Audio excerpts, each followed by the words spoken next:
All right, welcome back to another trading day with Michael. I'm going to show you a different type of trade that I do. I've taught a couple of the students how I make this trade, so I want to show it to you as well and explain the process.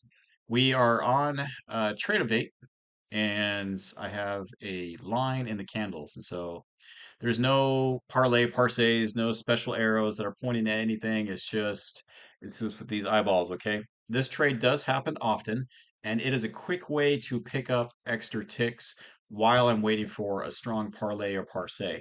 It's You'll hear me talk about it if you're trading with me in the mornings, and so this way I just wanted to have a video about it so I could show everyone what I'm doing, and you can see this process, okay? So let me flip over to the screen. This is Valentine's Day morning, and what I'm going to do is that we are basically, let's start with this one, okay? So I'm going to scroll over and I'm looking for a candle bar that crosses over and closes either above or below the purple line, okay? Now, if the candle wick is touching the purple line right before it, I won't take it. I need good space right here. Okay. You have to have that space in between the candles. And if the candle before the candle wick you're looking at is touching the line, any part of the wick, you don't do it. It needs to close above or below. All right. And so let's go through a couple of these trades and see if we can find any. I'm literally going to drag the chart over and go bar by bar by bar and see if we could find any of these that fit that criteria. And then hopefully find one or two that also doesn't fit the criteria, and I'll show you why I sit those out. All right, so for this first example, this is at 4:43 in the morning. That's early. So, but if you're up, then this is a good trade for you. And so what I would do is that on the close of this bar, since it's other side of the purple line, I would take the buy. I'd take the buy position, I'd enter, and this is really early in the morning. I think it opened at 68 and the high was at 70.25. So I mean there's 8 ticks in there. Which at this time in the morning, I'm only trying to get 6 to 8 ticks anyway, so that worked out. So let me kind of scroll over a little bit and see. I'm waiting for a candle to close below the purple line. So I'm looking for a red candle to close below the purple line. Now, if anything touches the purple line prior to, then I'm not going to make that trade. So we're just kind of scrolling through. We're getting earlier in the morning. Nothing, nothing, nothing. All right, so there's one trade at that time of the day. Oh, maybe. Okay, so here's the first one that I see right here. This red candle, if you notice, closed below the purple line. Purple line's up here. And so I would hit a sell button. Okay. Um, just just hit the sell and let's see what happens. Okay, so at 5:12 in the morning, I'm trying to probably get between 6 and 8 ticks. I'm maybe trading anywhere between 2 to 6 contracts at a time. So let's see if it's red. Yes. Okay, cool. So this had a wick that went up as well. So the opening was at let's see. Oh, no, can't move the mouse. 125. The high went to $3, so below my stop loss, and the low went to 97. I don't know which was first or last, but 97.50 was pretty dang low. So that's good. So I would have made money on this trade, okay? And the reason why I took this trade is because this bar closed below the purple line. So I was entered there, okay? Now, I'm looking for good space, which we got. And the next one I'm looking for is for a buy. I'm looking for a green line, green bar, one of these candles to close above the purple line. So let's see. Now here's a wick. All right. Now you can't do this. I wouldn't take this trade. I wouldn't take the next bar. Even if it worked out, I wouldn't take the next one. Okay. And yeah, so the next one opened up here and then went down. This is why I didn't take this trade. So you would have lost money. That's a good example of what not to do. Definitely would have lost money. We're kind of in a choppy situation. So let's see if we get a chop. Great. Now we got some more space. And let's see. So again, we're looking for a red candle that's going to cross below the purple line. See, here's a line, and I wouldn't have taken this trade. Okay. Even though it worked out. Nuts. See, that's too bad because the bar did not close below the purple line. It's too bad because that would have worked. But these are hard, fast rules. I do not Don't deviate from the rules. Don't use your brain, okay? Or no, don't use your heart. Use your brain. One of the two. No emotions in this game, except anxiety.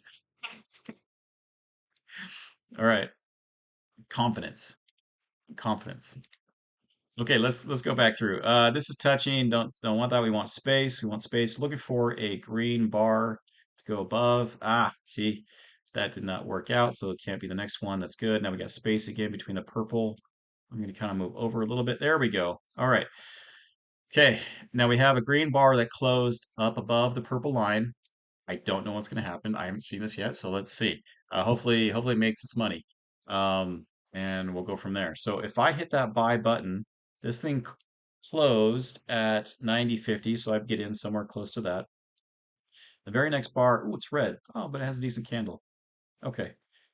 So if I would have entered in, I would have been in close to 90.25, and then that would have entered as a high of 92.25. And knowing how I trade, my finger is on the button really fast. So if I see 90, 120, 150 bucks, so I'm trading six contracts usually, I take that and I run. Okay.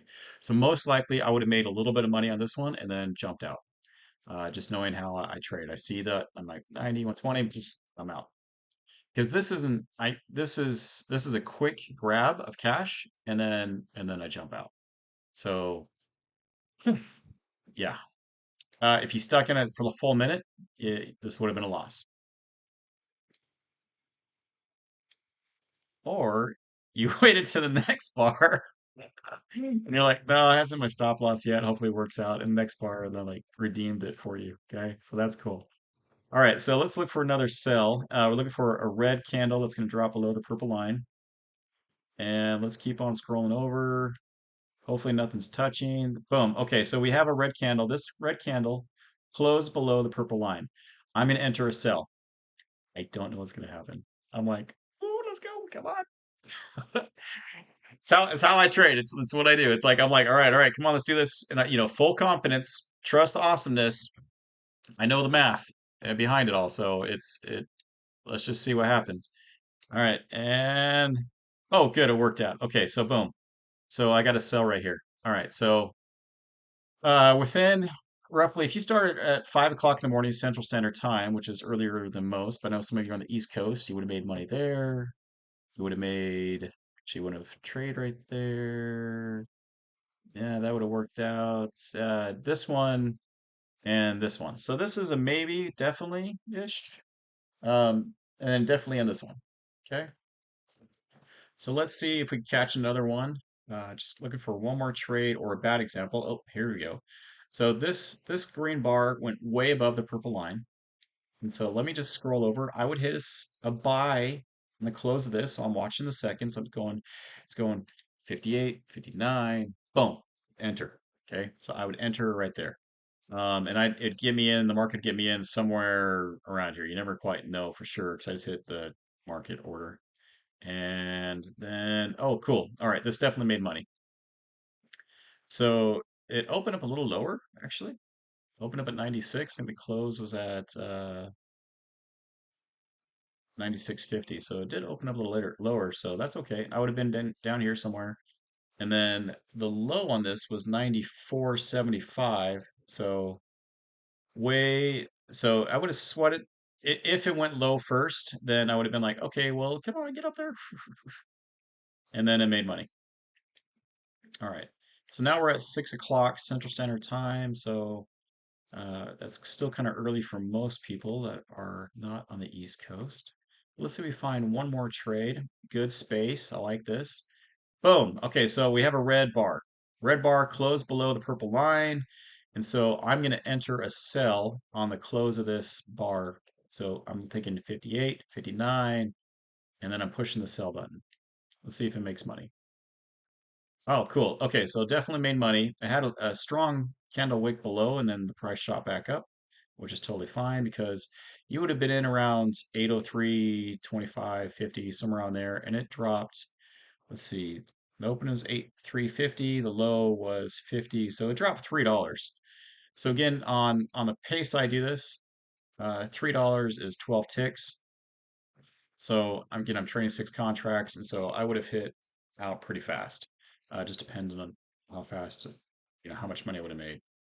90, 150, 180, 240, something like that, right? 210. Yeah, 210, 240. Okay.